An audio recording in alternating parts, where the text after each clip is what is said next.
Shalom, shalom aux amoureux de la vérité, que la grâce, que la faveur de notre Seigneur Jésus-Christ vous soit communiquée. C'est encore ici votre frère et bien-aimé, Emmanuel, dans le but de pouvoir encore vous faire du bien.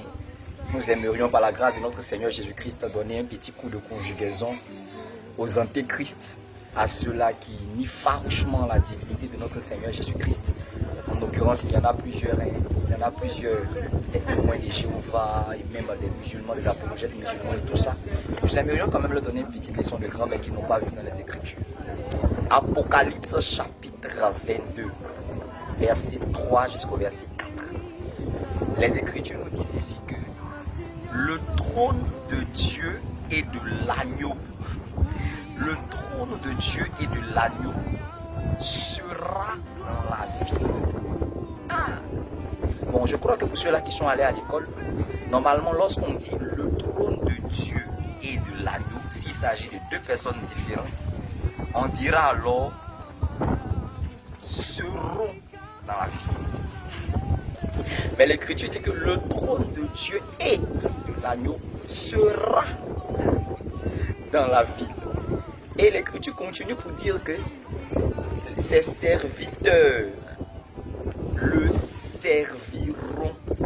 Mais s'il s'agissait encore de deux personnes différentes, on dira plutôt ses serviteurs le serviront.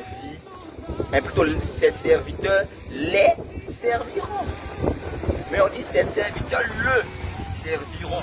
C'est-à-dire le là c'est Dieu et l'agneau. Or, vous savez très bien que lorsque nous sommes en train de parler de l'agneau, c'est notre Seigneur Jésus-Christ.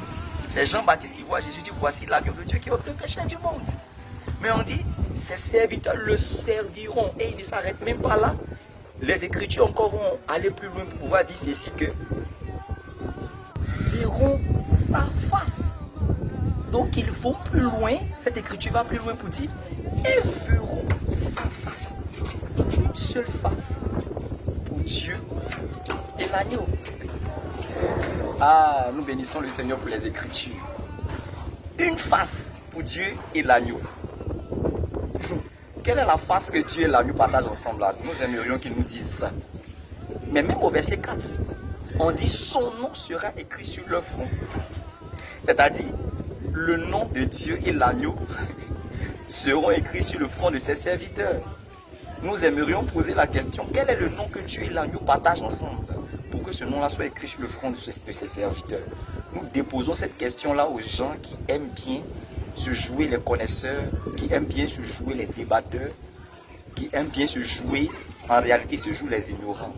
Nous déposons cette question-là. Que le Seigneur vous bénisse.